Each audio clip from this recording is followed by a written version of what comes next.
یہ ہے تنازع، یہودی اپنی طرف کھینچ رہے ہیں، عیسائی اپنی طرف کھینچ رہے ہیں، اور مسلمان جن کا اصل حق ہے، چونکہ یہودی دین بھی ختم، عیسائی دین بھی ختم، منسوخ، اب دین ہے تو فقط دین محمدی، اس کے علاوہ کوئی دین نہیں ہے۔ اور نبی پاک جب چلے گئے تو ان کو عقل سے سوچنا چاہیے کہ معراج کی رات جب ہمارے نبی بھی مقتدی بن گئے اور مسلمانوں کا نبی امام بن گیا تو پھر تو ہر چیز ان کے قبضہ و اختیار میں آ گئی نا۔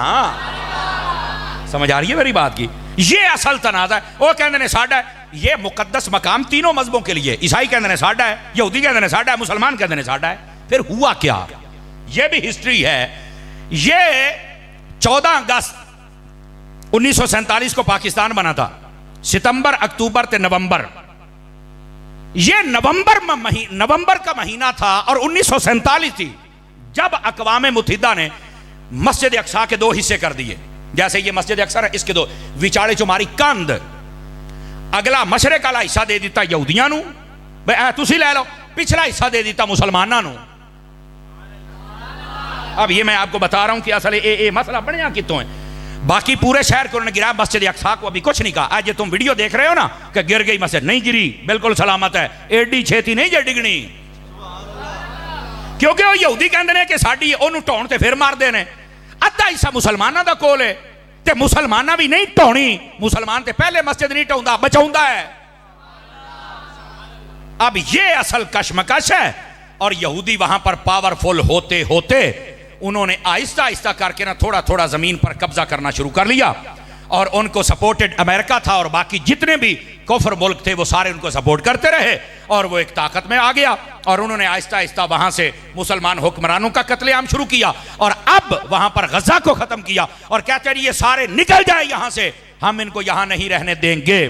جبکہ حدیثیں بتاتی ہیں، نبی پاک نے فرمایا بیت المقدس کی حفاظت کرنے والا گروہ وہ ہوگا، ان کو اگر کھانے کو بھی کچھ نہ ملے، پینے کو بھی کچھ نہ ملے، نہ یہ اپنا ملک چھوڑیں گے نہ مسجد اقصی کو چھوڑیں گے۔ اب جو میرے نبی نے کہا ہے وہ کبھی جھوٹ تو ہو نہیں سکتا، وہ تو رہے گا سچ۔ اور یہی وجہ ہے کہ مسلمان وہاں پر ہر روز سینکڑوں کی تعداد میں شہید ہو رہے ہیں، لیکن وہاں کی عورتوں اور بچوں کو بھی سلام ہے کہ وہ مسجد اقصی کو خالی چھوڑ کر نہیں جا رہے، چونکہ ان کی حفاظت کرنا یہ بشارت میرے مصطفیٰ نے عطا فرمائی ہے، اس لیے وہ مسلمانوں پر ظلم و ستم کر رہے ہیں۔ چاہیے تو یہ تھا کہ سب سے پہلے سعودی عرب سٹینڈ لیتا، پاکستان سٹینڈ لیتا، لیکن سعودی عرب نو اپنی پئی ہے، پاکستان نو اپنی پئی ہے، ایسا ہی ہے نا جی۔ ان حکمرانوں کو چاہیے، تمہارے اوپر نظریں ہیں پوری دنیا کی اور تم پوری دنیا پر راج کر سکتے ہو، لیکن تم آپس داخلی انتشار میں بہت زیادہ، کوئی ہے سیاسی پارٹی نو جیل اندر نکلوتا ہے، کوئی اینو تو نکلوتا ہے، کوئی اینو، وہ اللہ دیو بدیو کیڑے یب نو پے گئے ہو، کیڑی مصیبت نو پے گئے ہو، اور تانوں ہویا کی ہے یار، کیا مصیبتیں ہو تم یار؟ خدا کا خوف کرو، اس پاکستان کے آپسی اختلافات سے نکل کر تم نے تو پوری دنیا کے اندر نکل کر اور پوری دنیا کی کمانڈیں کرنی تھی، اور تم آ کے آپس میں لڑائی جھگڑا تم نے شروع کر دیا ہوا ہے۔ اور دیکھو جب بندے آپس میں لڑتے ہیں نا، ادھر دیکھو میری طرف، تو پھر کفر پتہ کیسے فائدہ اٹھاتا ہے۔ اب دیکھو 3 دن ہو گئے انڈیا نے تمہارا حشر کیا کیا ہوا ہے، اور ویسے بھی ان کا جو میڈیا ہے وہ خبر دینے میں ایسے لگتا ہے، انہوں نے یہ خبریں سن لو نا تو ایویں لگتا ہے بھی جہاز جڑے نے نا وہ شیخوپورا ٹپے آتے رہے انہوں نے، ہاں مذاق تو علاوہ اتنے ننکانے دے نیڑے نیڑے جے تے 10 منٹ بعد فیصل آباد پہنچنے والے جے، یہ ہو گیا۔ میں نے کہا یہ ایک الگ مسئلہ ہے، کفر میں اتنی طاقت نہیں ہوتی، مسلمان کے ساتھ اتنی جلدی پنگا نہیں لیتا، لیکن وہ آہستہ آہستہ کر کے ایک ایک بندے کو مارتا ہے، جیسے غزہ فلسطین میں کیا، اور ویسے دوسری طرف اعلان کر دیا کہ ہم تمہارا پانی بند کر دیں گے۔ دیکھیں پانی بند کرنا تو ہمارے آرمی چیف نے کہا، اس کا مطلب یہ ہے کہ یہ جنگ ہے اور اسی تو دساں گے تسی پانی کیویں بند کیتا ہے، اور امید یہ ہے کہ ہماری فوج، ہماری دعا اور ہمارے جذبات ان کے ساتھ ہیں، اسی پانی کھلواواں گے۔ لیکن مینوں انڈیا دی سمجھ نہیں آؤندی بھی پینا تے تسی گاں دا پیشاب ہے تے پانی کادے واسطے بند کیتا جے؟ اسی طرح نا جی کو گل تے دسو نا یار، وہ پینا تو تسی پھر گاں دا پیشاب ہے اور پانی بند کر دیو کینا دا جینا زمزم پینا ہے۔ ان کے ساتھ ایسا رویہ نہ رکھو، تو انہوں سمجھ نہیں ہونے تو انہوں ہویا کی ہے۔ اور یہ پہلگام کے اندر ایک ڈرامہ رچایا، کتنے سیاہ مر گئے ہیں، حال حال پاتے۔ پاکستان نے اچھا جواب دیا، انہوں نے کہا کہ فضائی سرحد بند ہے، کوئی توڑا جہاز ساڑھے اتر ننگ سکتا، اچھی بات ہے۔ اور دوسرا انہوں نے بھی کہا 48 گھنٹے نے سارے انڈین نکل جاؤ ایتھوا سی توڑا بندہ کو نہیں رکھنا، اچھی بات ہے۔ اور ساتھ میں بارڈر انہوں نے کہا تسی بات ایسی بھی بند کیتا سی کہ چوڑیاں نہیں پائیاں، اور ہمارے آرمی چیف صاحب نے یہ بھی کہا ہے, انہوں نے کہا جداں دا تسی حملہ کرو گے انشاءاللہ او دے تو تکڑا جواب آئے گا. اور یہاں پر پہلی تو بات ہے عالمی دنیا کو سمجھنا چاہیے کہ یہ اگر جنگ لگ گئی تو یہ ایک ایٹمی جنگ ہوگی, یاد رکھو, بچے گا کوئی بھی نہیں. ٹھیک ہے, پہلی تو بات ہے دانش مندی سے کام لیں. اور دوسری بات یہ ہے کہ یہ جھوٹا پروپیگنڈا ہے, اس سے بچیں. اور تیسری بات یہ ہے, ہمارے حکمرانوں کو ادھر دیکھو, ہمارے صحافیوں کو, ہمارے مذہبی بندوں کو, ہمارے تاجروں کو, ہمارے سیاستدانوں کو, ہماری اس فوج کو سوچنا پڑے گا کہ آخر یہ سارے ہم پر حملہ آور کیوں ہو رہے ہیں. کہیں ہم آپس میں اختلاف تو نہیں زیادہ کر بیٹھے؟ آپس کے اختلافات کو ختم کرو. صحافتی طور پر, تجارتی طور پر, سیاسی طور پر جتنے اختلافات ہیں تلخیاں کم کرو. مذہبی طور پر جتنے اختلافات ہیں کم کرو, مہربانی کرو, ختم کرو, اور سارے ایک پیج پر جمع ہو جاؤ. انہیں بتاؤ ہم مسلمانوں کی بھی حفاظت کرنا جانتے ہیں اور اپنے ملک وطن عزیز کی بھی حفاظت کرنا جانتے ہیں. سمجھ آ رہی ہے حضرات کہ کوئی نہیں آپ کو؟ تو اس واسطے جب مسلمان آپس میں اپنی سیٹوں کی طرف دیکھتا ہے تو پھر کفر ان پر حملہ آور ہوتا ہے. لیکن اللہ کی رحمت کے ساتھ ہماری فوج ایک طاقتور فوج ہے, اور یہی بات ہے جن کی فوج طاقتور ہوتی ہے ان پر کفر جلدی حملہ نہیں کر سکتا. اسی واسطے 3 دن ہو گئے ہیں, انڈیا کی ہمت نہیں, لیکن انہیں اوچھے ہتھ کنڈے ضرور استعمال کیے. لیکن میری دعا ہے اللہ تعالیٰ میرے ملک کی حفاظت فرمائے. ظاہری سبب فوج ہے, اللہ ہماری فوج کو طاقت اور ہمت عطا فرمائے. اور فوج کو بھی ہم یہ کہتے ہیں کہ جدو بندیاں دی لوڑ پوے تو پھر دسیا جے یا رسول اللہ کہنا لے اپڑا ہوں گے انشاءاللہ. اور تیسری بات میں نے جو کہی ہے بار بار دہرا رہا ہوں, ہمارے سیاسی طور پر, مذہبی طور پر, صحافتی طور پر یہ جتنے اختلافات ہیں ان کو ختم کرنا ہوگا. ہم اتنا آپس میں الجھ گئے کہ دیکھ لو دشمن ہمیں آنکھیں نکالنے لگ پڑا. میں نے ایک ویڈیو دیکھی چھوٹی سی, اس کے اندر نا 2 بارہ سنگ تھے, وہ آپس میں لڑ رہے تھے اور پیچھے سے شیر آیا, اس نے حملہ کیا اور دونوں کو مار ڈالا. نیچے تحریر لکھنے والا لکھتا ہے, اس نے کہا جب بندہ اپنوں سے لڑتا ہے تو دشمن یوں فائدہ اٹھاتا ہے. اپنوں سے لڑنا بند کیجئے. آپ جتنے گھروں میں ہیں اپنے بھائیوں سے مت لڑا کریں. جب آپ بھائی آپس میں لڑتے ہیں نا, اپنی برادری, جب آپ برادری سے لڑتے ہیں, اپنے شہر سے نہ لڑیں. جب آپ شہر سے لڑتے ہیں تو پھر دشمن آپ کا وہ حشر کرتا ہے کہ آپ نے سوچا کبھی نہیں ہوتا. اپنے بھائیوں کے ساتھ رہیں, اپنے محلے والوں کے ساتھ رہیں اور اپنے شہر والوں کے ساتھ رہیں. یہ آج کل جو نوجوان ہیں نا چور چھکر, نویں سیاستدان, اللہ دا نام جے تھوڑا پیچھے ہٹو, اے سیانے بندیاں دے نال بیٹھ کے انہاں دے کول سیکھو کہ تم نے ایک دوسرے کی عزت کیسے کرنی ہے, قدر کیسے کرنی ہے, کام کیسے کرنا ہے. چھوٹیاں چھوٹیاں گلاں تے اگلے دے نال مخالفت پا کے بیٹھ جاندے ہو. مہربانی فرماؤ, اپنے حال پر بھی مہربانی کرو اور باقی مسلمانوں کے حال پر بھی مہربانی فرماؤ. سمجھ آ رہی ہے کوئی نہیں آ رہی؟ یہ ہمارا فریضہ ہے میری جان, ہم جو ممبر پہ بیٹھ کے ادا کر رہے ہیں کہ تلخیاں کم کرو, اختلافات کم کرو, جھگڑے کم کرو, تاکہ دشمن تمہارے سے فائدہ نہ اٹھا سکے. اور جب تم ایک مضبوط افراد بن جاؤ گے تم بھی ترقی کر جاؤ گے اور تمہارا ملک بھی ترقی کر جائے گا. ٹھیک ہے, یہ 2 باتیں آپ کو سمجھانا مقصود تھی. اب آ جائیے ذرا تیسری بات کی جانب. تھکے تو نہیں ہیں آپ حضرات؟ انشاءاللہ 12 گھڑیوں پہ بجیں گے, منہوں پہ نہیں بجنے دیں گے انشاءاللہ. اس سے پہلے آپ کی جان چھوڑ دی جائے گی, لیکن اتنی دیر تک آپ مجھے ٹائم دیجئے تاکہ فقیر آپ کی خدمت میں بات عرض کرے. یہ ہے زمینی حقائق غزہ کے اعتبار سے اور یہ انڈیا اور پاکستان کے حوالے سے, یہ زمینی حقائق ہیں. اب آ جائیے تھوڑا اگلی بات, ایسے معاملات ہوتے کیوں ہیں؟ یاد رکھیے قرآن و حدیث کا مطالعہ کر لیں. ایسے معاملات تب آتے ہیں جب بندہ قرآن و سنت کا راستہ چھوڑتا ہے. میرے بیٹے باتیں بند کریں گے؟ بیٹے دوبارہ میں پھر گزارش پیش کر رہا ہوں, میرے بچوں آپ کی ہمیں بہت ضرورت ہے. ادھر دیکھیں میرے بیٹے, پلیز, آپ ہماری فوج ہیں تے تسی ساڈی پنیری ہو, تہاڈی مینوں بڑی لوڑ ہے تے نبی پاک بھی بڑی بچیاں نال شفقت کردے سن تے تسی شفقت کرواؤ یار, مہربانی کرو. ہیں اللہ آپ کو خوش رکھے. ذرا توجہ میری طرف رکھیں. تیسری بات یہ ہے, ایسے موقع تب آتے ہیں جب بندہ اپنی من مرضیاں کرتا ہے اور قرآن و سنت کا راستہ چھوڑ دیتا ہے. خدا را ہم نیچے سے کام شروع کریں. ہونا تو چاہیے اوپر سے کام شروع ہو, لیکن اوپر والے جو بھنگ پی کے ستے نے تو چلو تھلے والے آپ جاگ جانے ہیں. ہمیں چاہیے کہ ہم اپنے معاملات کو اللہ رسول کے حکم کے مطابق بجا لائیں. کیا میں امید کروں کہ یہ معاملہ ہو سکتا ہے؟ اگر ہم اپنے تائیں کوشش کریں تو ہمارے بہت سارے معاملات میں خرابیاں, خرافات اور جتنے رسم و رواج ختم ہو جائیں گے. جب ختم ہو جائیں گے تو ہمارے جتنے اوپر آنے والے عذاب منڈلا رہے ہیں اللہ کی رحمت کے ساتھ یہ ویسے ختم ہو جائیں گے. حدیث شریف میں ہے, توجہ میری طرف رکھیے گا, اللہ تعالیٰ عذاب کو بھیجتا ہے کہ جاؤ فلاں شہر کو نیست و نابود کر کے آؤ. عذاب اللہ بھیجتا ہے. عذاب ذرا غور سے سنیے گا. وہ عذاب آتا ہے اور بغیر تباہی مچائے واپس چلا جاتا ہے. تو اللہ رب العزت باوجود اس کے کہ ہر چیز کا علم رکھتا ہے, میرا رب پوچھتا ہے میں نے تو تمہیں بھیجا تھا کہ ان سب کو برباد کر کے, تو ویسے ہی واپس آ گیا, حالانکہ میرے اللہ کو سب پتا ہے.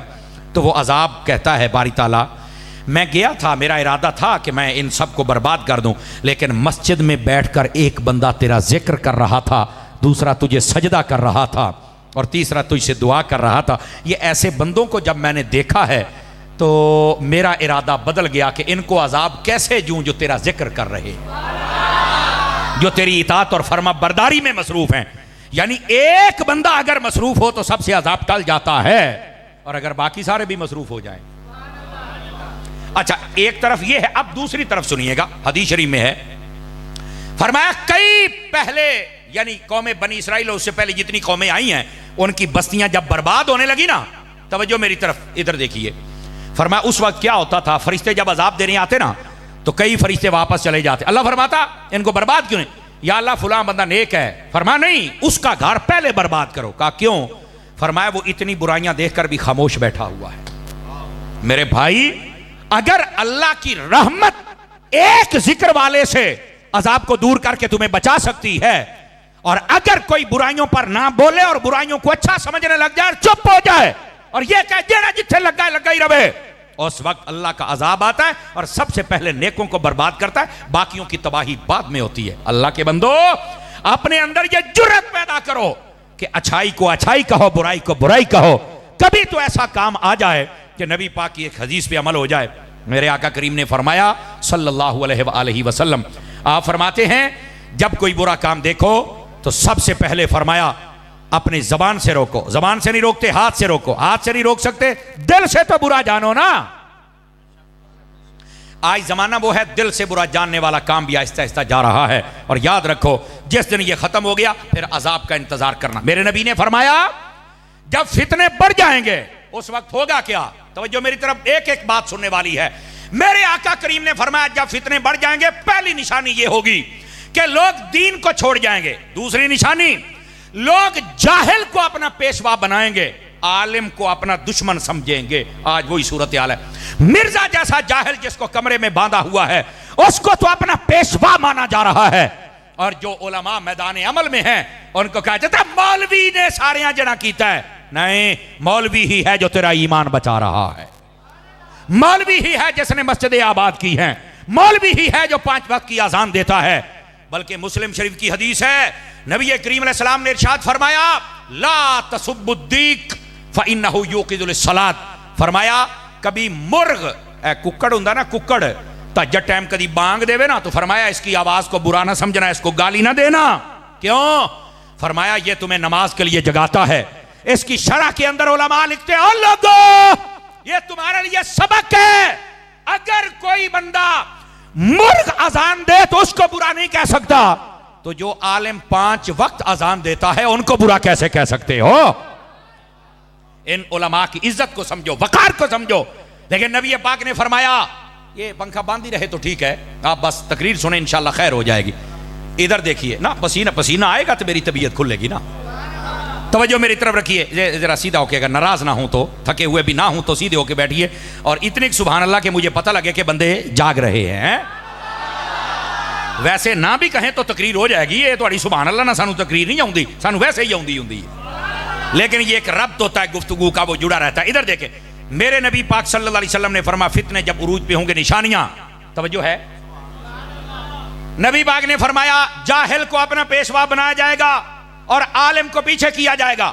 کمینے بندے کو عزت دی جائے گی اور عزت والے کو ذلیل سمجھا جائے گا. نبی پاک نے فرمایا شراب عام ہوگی اور روکنے والے کو برا سمجھا جائے گا. فرمایا سڑک کنارے پر عورتیں بدکاری کریں گی اور روکنے والا کوئی نہیں ہوگا. آج ساری سڑک کنارے کھڑی ہیں, جہاں سے بٹھاؤ گاڑی میں لے کے چلے جاؤ, یہی بدکاری اور کس کو کہتے ہیں. میرے نبی نے فرمایا اپنی بیوی کو ماں پر ترجیح دی جائے گی اور بیوی کی عزت کو آگے بڑھایا جائے گا, ماں کو پیچھے پھینکا جائے گا. فرمایا دوستوں کی عزت کی جائے گی, اپنے باپ کی عزت نہیں کی جائے گی. یہ میرے نبی نشانیاں بتلا رہے ہیں. فرمایا خیانت عام ہوگی, جھوٹ عام ہوگا, دھوکہ عام ہوگا, اور فرمایا اس وقت ایک اور مسئلہ، ناچ گانے والیاں بھی عام ہوں گی، جہاں چاہو تم ناچ گانا ان کا دیکھ سکتے ہو۔ آج یہ حالات تمہارے سامنے ہے، اور ہمارے کئی لوگوں نے ماحول ایسا بنا دیا، محفل کرنی ہو تو اجازت لینی پڑتی ہے سیکورٹی کی، اور اگر کنجر نچوانے ہوں تو کوئی اجازت نہیں ہے، سارے کنجر کھڑے ہو کے دیکھنے شروع کر دیتے ہیں۔ معذرت کے ساتھ کوئی جملہ سخت ہو تو مجھے معاف کر دینا، اور یہ سختی اگر ہم کرتے ہیں تو ہمیں بھی ڈاکٹر سمجھا جائے کہ جو آپریشن کرتے وقت چھری چلاتا ہے تو تمہیں تکلیف نہیں ہوتی، بھی ساڈے فائدے واسطے کردا پیا ہے، تے سانو بھی مذہبی ڈاکٹر سمجھ لو، خیر ہے۔ ہن چپ ہو گئے جے جناب، ہیں اسی بھی اگر آپریشن کرتے پہ تو نکا موٹا سانو بھی کٹ لا لین دے میرا پوت، ٹینشن نہ لے۔ تو یہ نبی پاک صلی اللہ علیہ وسلم نے اس بات کو واضح فرمایا۔ سوال یہ ہے، ادھر دیکھیں میری طرف، شیشہ میں نے آپ کے سامنے کر دیا، ہر بندہ کھڑا ہو کے اپنا چہرہ دیکھ رہے ہیں، اس کے اندر کیسا نظر آتا ہے؟ ہر بندے کو اپنا چہرہ دیکھنا چاہیے، اور اگر یہ گندی تصویر اس چہرے میں نظر آئے تو پھر شیشے کو نہ توڑو، اور میں نے شیشہ دکھایا مجھے برا نہ کہو، بلکہ اپنا چہرہ دھو کے آؤ۔ سمجھ آ رہی ہے نا حضرات؟ ہم سب کو اپنی اصلاح کرنی ہوگی، یہ فتنوں کا دور ہے، اور اس کے اندر وہی کام ہو رہا ہے جو آپ دیکھ رہے ہیں اور جو میرے نبی نے فرمایا تھا، جبکہ حقیقت کیا ہے؟ رحمت عالم صلی اللہ علیہ وآلہ وسلم، آپ کے اگر دین کو دیکھا جائے اس میں تو خیر ہے، رحمت ہے، شفقت ہے۔ نبی پاک صلی اللہ علیہ وسلم تو یہاں تک فرماتے ہیں کہ جو کسی راستے پر چل رہا ہو اور دیکھے کہ راستے کے اوپر کوئی اٹکل والی چیز ہے، روڑا ہے، وٹا ہے، کنڈا ہے، فرما اس کو اگر کوئی ہٹا دے تو اللہ اس بندے کے لیے جنت کا راستہ آسان فرما دیتا ہے۔ ہمارے دین میں تو اتنی خیر ہے، لیکن آج وہ کہاں گئی خیر؟ ہمارے دین کے اندر اتنی خیر ہے، نبی پاک صلی اللہ علیہ وسلم آپ نے فرمایا، غور سے سنیے گا، بنی اسرائیل کی ایک بدکارہ عورت تھی، فرمایا اپنے گندے مقصد پہ جا رہی تھی، بخاری شریف میں روایت ہے، کتا ایک پیاس سے مر رہا تھا، اس نے اپنا جوتا اپنے دوپٹے سے باندھا اور کنویں میں لٹکایا اور اس کے اندر پانی نکال کے کتے دے منہ چ پایا، وہ جان بچ گئی۔ اللہ نے اس وقت کے نبی علیہ السلام سے کہا اس عورت کو کہہ ہمیں تیری ادا یہ پسند آ گئی، ہم نے تیرے گناہ معاف کر دیے ہیں، اچھے عمل کر، ہم نے تمہیں جنتی بنا دیا۔ ہمارے دین میں جان بچانے پر اتنا بڑا اجر ہے، تو جہاں بدکار عورت کتے کی جان بچائے اس کا یہ حال ہے، تو جہاں ایک مسلمان کی جان بچائے۔ بات سمجھ آ رہی ہے حضرات کہ کوئی نہیں آ رہی؟ ہم کہاں چلے گئے؟ ہم نے اپنے راستے بدل لیے، اور پھر ہم کہتے ہیں غزہ کے مسلمانوں پر حملے ہو گئے، پھر ہم کہتے ہیں انڈیا سانو اکھاں کر دا ہے۔ ہم اپنے کرتوتوں پر بھی تو غور کریں نا میرے بھائی۔ ہمارے جو پہلی امتیں، آپ کو پتا ہے ان کے اوپر عذاب کیوں آئے تھے؟ قرآن مجید کہتا ہے سب سے زیادہ وجوہات دو بیان کی ہے، ناپ تول میں کمی کرتے تھے، نبیوں کی نافرمانی کرتے تھے۔ بتائیے یہ قوم ناپ تول میں کمی کر رہی ہے کہ نہیں کر رہی؟ بتاؤ مجھے ذرا۔ لیکن شکر کرو ابھی پتھر نہیں برسے، شکر کرو ابھی چہرے نہیں بگڑے۔ نبی پاک نے فرمایا تھا جب ایسا موقع آ جائے لوگ بددیانتی پر اتر آئیں اور فخر سمجھیں، فرمایا پھر انتظار کرنا زلزلے کا، سرخ اندھیریوں کا اور بے موسمی بارشوں کا۔ اب اسلام آباد میں آپ نے دیکھا کیسا زالہ باری ہوئی، دیکھی ہے نا آپ نے؟ گاڑیاں تباہ کر دی، سارے بندے اوئے ہوئے ہوئی، اتنا نقصان۔ میں کہا جتھے 4 برف دے گوڑے ڈگے نے اوتھے تسی انہیں چیک دے پے ہو، تو غزہ کے اندر تو اتنے بمب گرے، تب تکلیف کیوں نہیں ہوئی تھی؟ ہمیں سوچنا ہوگا۔ یہ ہمارے کرتوتوں کے پیش نظر ہے سب کچھ۔ بھائی اپنے آپ کو سنبھالو۔ آج کل کا نوجوان یہ مسجد میں نظر کیوں نہیں آتا؟ یہ فیسٹیول کی زینت کیوں نظر آتا ہے؟ یہ نوجوان اپنے دوستوں کو ترجیح دیتا ہے، اپنے باپ کی عزت کیوں نہیں کرتا؟ آج کل کا یہ جوان یہ اخبار پڑھتا ہے، نیوز پر نظر رکھتا ہے، یہ رب کا قرآن کیوں نہیں پڑھتا؟ مجھے پتا ہے ہو سکتا ہے آپ کا ارادہ نہ ہو یہ تقریر سننے کا، پر میرا ارادہ یہی تقریر کرنے کا ہے تاکہ سبق ملے، ہمارا ضمیر جاگے، اور ہم جس کرسی پر بیٹھتے ہیں اس کا فریضہ ادا کرنا بہت مشکل ہے۔ آپ دعا کریں یہ ہماری طرف سے ادا ہو جائے۔ اپنے آپ کو سنبھالو۔ نبی پاک صلی اللہ علیہ وسلم، آپ کی احادیث پڑھو، نبی پاک نے فرمایا وہ جوان جو جوانی میں توبہ کرتا ہے اللہ رب العزت قیامت والے دن عرش کا سایہ عطا کر دیتا ہے۔ وہ بندہ جس کا دل مسجد میں لگ جاتا ہے اللہ قیامت والے دن عرش کا سایہ عطا کرتا ہے۔ وہ بندہ جو عادل حکمران بن جائے، فیصلہ صحیح کرے، اللہ قیامت والے دن عرش کا سایہ عطا کرتا ہے۔ فرمایا وہ بندہ جس کو کسی عورت نے کہا میرے ساتھ منہ کالا کر اور اس نے کہا میں نہیں کر سکتا، فرمایا اللہ تعالیٰ اس کو قیامت والے دن اپنے عرش کا سایہ عطا فرمائے گا۔ یہ میرا رب فرما رہا ہے، یہ حدیث ہے، یہ میرے نبی نے ارشاد فرمایا ہے۔ آج ہمارے معاشرے کو ان چیزوں کی ضرورت ہے۔ نبی پاک علیہ السلام نے فرمایا، بخاری شریف میں حدیث ہے، غور سے سنیے گا، مصیبتیں ٹالنی ہے نا تو اپنے کردار کو بدلنا پڑے گا۔ بخاری شریف میں حدیث ہے، رحمت عالم علیہ السلام فرماتے ہیں، بنی اسرائیل کے 3 بندے جا رہے تھے اور پہاڑی سفر تھا، اندھیری آ گئی، بارش آ گئی، شدید طوفان چلا، وہ ایک غار میں بیٹھے، اوپر سے پتھر گرا اور غار کا دروازہ بند ہو گیا۔ یہ حدیث ہے، یہ گپ نہیں ہے۔ ویسے یہ 5ویں کی کتاب میں بھی یہ مضمون تھا کسی وقت، پتہ نہیں اب ہے یا نہیں ہے، تو یہ حدیث ہے بخاری شریف کی، ذرا غور سے سنیے سارے میرے دوست، میرے احباب۔ فرمایا کہ انہوں نے بڑا دھکا لگایا لیکن وہ بالکل کامیاب نہ ہوئے اور وہ راستہ نہ کھلوا سکے، نہ کھول سکے۔ اب تینوں سوچ بچار میں پڑ گئے کہ راستہ ایک ہی اور وہ موت ہے، اس کے علاوہ کوئی راستہ نہیں۔ ایک کے دل میں یہ خیال آ گیا کہ یار آج ہمیں نا کسی نیکی کا وسیلہ دینا چاہیے، ہو سکتا ہے اللہ یہ مصیبت ٹال دے۔ بخاری شریف ہے، ذرا غور سے سنیے۔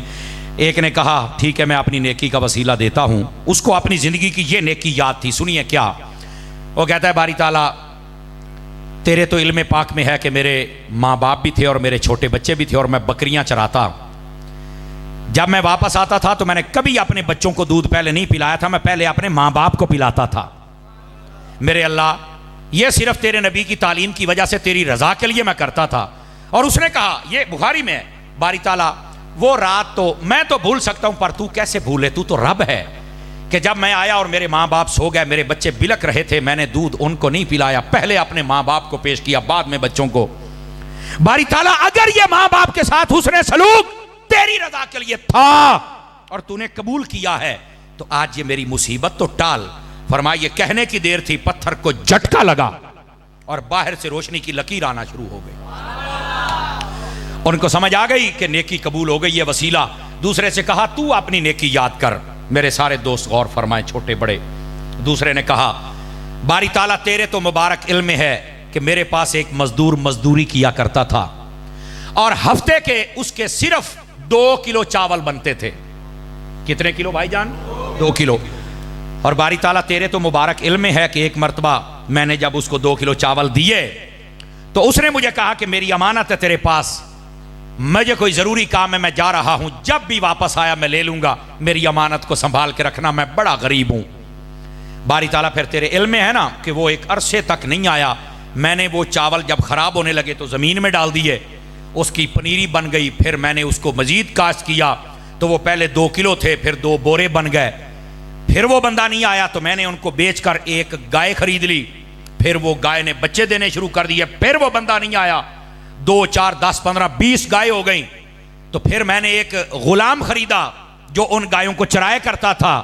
باری تعالیٰ اتنے یعنی 30 40 سال کے بعد وہ بندہ آیا اور آ کے کہتا ہے اے اللہ کے بندے میرے 2 کلو چاول دے دے۔ تو باری تعالیٰ تجھے تو پتا ہے میں نے 2 کلو چاول نہیں دیے تھے، میں نے کہا تھا یہ گائیں بھی تیری ہیں، یہ بخاری شریف ہے، یہ ساری گائیں بھی تیری ہیں، یہ غلام بھی تیرا ہے۔ اور اس نے رو کے مجھے کہا تھا یار غریبوں کا لوگ پہلے بڑا مذاق اڑاتے ہیں، میرا مذاق نہ اڑا یار، میں پہلے پتہ نہیں کتنا ستایا گیا ہوں اور اتنا عرصہ پتہ نہیں کیسے، میرے 2 کلو چاول دے دے، جو میرا گزارا ہوگا میں کر لوں گا، پر مذاق نہ اڑا، میں بڑا غریب ہوں یار۔ لوگ تو پہلے غریبوں کو بڑا ستاتے ہیں۔ تو میں نے مسکرا کے اسے سینے لگایا اور اسے کہا تھا اے اللہ کے بندے یہ گائے بھی تیری ہیں، یہ غلام بھی تیرا، یہ سارا ریوڑ تیرا ہے۔ باری تعالیٰ وہ روتا بھی تھا اور خوشی سے مجھے دعائیں بھی دیتا تھا اور جا رہا تھا، اے اللہ اگر یہ نیکی تیری رضا کے لیے تھی تو آج میری مصیبت تو ٹال۔ اس نے جب یہ وسیلہ دیا تو کہا کہ پھر پتھر کو ایک جھٹکا لگا اور مزید روشنی آئی، لیکن بندہ باہر نہیں جا سکتا تھا۔ پھر تیسرے بندے کو کہا تو بھی نیکی یاد کر، تو وہ رونے لگ پڑا۔ انہوں نے کہا کیوں روتا ہے؟ کہتا یار ہے راز کی بات پر آج مجھے کرنی پڑے گی۔ اور کیا بات ہے؟ وہ کہنے لگا میرے باری تعالیٰ تو جانتا ہے کہ میں اپنے چچا کی بیٹی پر فدا ہو گیا تھا، میرے اللہ ہم نے آپس میں رابطہ شروع کیا اور ایک مقام طے کیا کہ جہاں پر ہم بدکاری کریں، اے اللہ ہم وہاں پہنچے اور وہاں پر قریب تھا کہ ہم یہ کالک اپنے منہ پہ مل لیتے، لیکن اس عورت کے منہ سے نکلا کہ ہمیں رب سے ڈرنا چاہیے۔ باری تعالیٰ پھر تجھے پتا ہے نا کہ میرے جسم پر کپ کپی تاری ہو گئی، نہ میں نے کچھ کیا نہ اس نے، ہم توبہ کرتے بھاگ نکلے۔ باری تعالیٰ اگر یہ نیکی تیرے ڈر سے تھی، تیری رضا کے لیے تھی تو آج یہ مصیبت تو ٹال۔ کہا یہ کہنے کی دیر تھی، پتھر کو جھٹکا لگا اور سارے راستے کھل گئے۔ عزیزو اپنے کردار کو بدلنا پڑے گا. اور علماء نے لکھا ہے جو چاہتا ہے میری رکاوٹیں ہٹ جائیں اس بندے کو چاہیے کم از کم یہ 3 نیکیاں کرے. ماں باپ کی عزت کرے, ہر رکاوٹ دور ہو جائے گی. فرمایا دوسری, غریبوں کا حق نہ کھائے, ہر رکاوٹ دور ہو جائے گی. اور تیسری, کبھی بدکاری نہ کرے, اللہ ساری رکاوٹیں دور فرما دے گا. فرمایا صرف دنیا نہیں, قبر کے عذاب کو بھی دور کر دے گا, حشر کی رسوائی کو بھی اللہ دور فرما دے گا.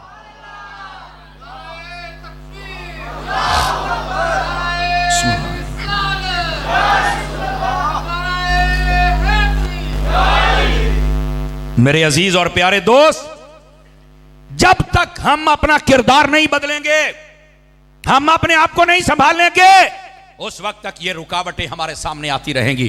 تو اپنے کردار کو بدل کے دے, خدا کی قسم یہ ساری رکاوٹیں دور ہو جائیں گی اور اللہ تعالیٰ دنیا بھی بہتر فرما دے گا اور آخرت بھی بہتر فرما دے گا. میں گفتگو کو سمیٹنے کی طرف آ رہا ہوں, صرف 2-4 منٹ اور ہیں. میں پھر آپ سے اجازت چاہوں گا کیونکہ میں نے وعدہ کیا تھا 12 بجے سے پہلے فقیر آپ کی جان چھوڑے گا. ویسے بھی لگ بھگ گھنٹہ ہو گیا ہے گفتگو کو, لیکن اس بات کو ہم سمجھنے کی کوشش کریں. اتنی بڑی تعداد میں ہم لوگ بیٹھے ہیں اور ہم سستیاں کرتے ہیں قرآن پڑھنے میں, نماز پڑھنے میں, اور ہمارے معاملات کے اندر کتنی سستیاں ہیں. اور لوگوں نے نا اپنا ایک دین بنایا ہوا ہے. جو دکان بنا کے بیٹھے کہتے ہیں اس کے حلال کمانا بھی تو عبادت ہے. تو بھائی نماز پڑھنا عبادت نہیں ہے, اور جو نماز پڑھتا ہے اس کو کمانے کی فکر نہیں ہو. کہتا بھائی نمازاں پڑھو, اپنی قبر سیدھی کرو, کیا جڑے باقی 6 جب میں نہیں ہے ان کے سیدھا کرنا ہے. آپ توجہ نہیں فرما رہے میری بات پر. ہر بندہ اپنے ذہن کے مطابق ذہن بنا کے, اور خود مفتی نہ بنو, دین کو سمجھو میری جان. نبی پاک صلی اللہ علیہ وسلم آپ کی سنت کے مطابق جب دین پر کوئی عمل کرتا ہے اللہ تعالیٰ اتنا اجر دیتا ہے بندہ سوچ بھی نہیں سکتا. میرے آقا کریم علیہ السلام نے فرمایا, توجہ ہو تو سنا دوں حدیث آپ کو اگر جاگ رہے ہیں تو. رحمت عالم علیہ السلام نے فرمایا جو بندہ فجر کی نماز پڑھ کے اپنے گھر سے نکلتا ہے وہ اللہ کا جھنڈا اپنے ہاتھ میں لے کے نکلتا ہے. اس کی شرح میں علماء نے لکھا ہے, فرمایا جدھر بھی جاتا ہے اللہ فتح عطا فرما دیتا ہے. تو جنہوں نے راتی 2 بجے سونا تو سویرے 12 بجے اٹھنا ہے, کیسے فجر پڑھو گے؟ مہربانی کرو اپنی عادت بدلو. پھر کہتے ہو دفتر جاتے ہیں کام نہیں ہوتا, رشوت دینی پڑتی ہے. ماشاءاللہ تم آیا ہی بڑے سیدھے طریقے نال ہے. سمجھ آ رہی ہے نا؟ اب دوسری بات, میرے نبی نے فرمایا جو فجر کی نماز پڑھے بغیر نکلتا ہے وہ شیطان کا جھنڈا اپنے ہاتھ میں لے کے نکلتا ہے. تو جدے ہاتھی شیطان دا جھنڈا ہونا ہے انہوں کھے کامیابی لبنی ہے. نماز فجر یہ حدیث ہے. دوسری حدیث رحمت عالم علیہ السلام نے ارشاد فرمایا جو بندہ عشاء کی نماز پڑھ کے سو جائے اللہ تعالیٰ اس کو آدھی رات عبادت کا ثواب عطا فرماتا ہے. حدیث آدھی رات, مسلم شریف میں حدیث ہے. تو ایک صحابی نے پوچھا حضور باقی آدھی رات کا کیا بنے گا؟ فرمایا جو بندہ اٹھ کے فجر پڑھ لے اللہ تعالیٰ باقی آدھی رات بھی عبادت کا ثواب عطا فرماتا ہے. مجھے بتائیے سونے پر کون عبادت کا ثواب دیتا ہے؟ یہ میرا رب ہے جو عطا فرماتا ہے. یہی واسطے ہمارے علماء فرماتے ہیں اگر محفل ساری رات کی اور نماز نہ پڑھی تو فرمایا اس کا ثواب اتنا نہیں ہے جتنا نماز کا ثواب ہے. اور یہ فرض نہیں ہے, نماز فرض ہے,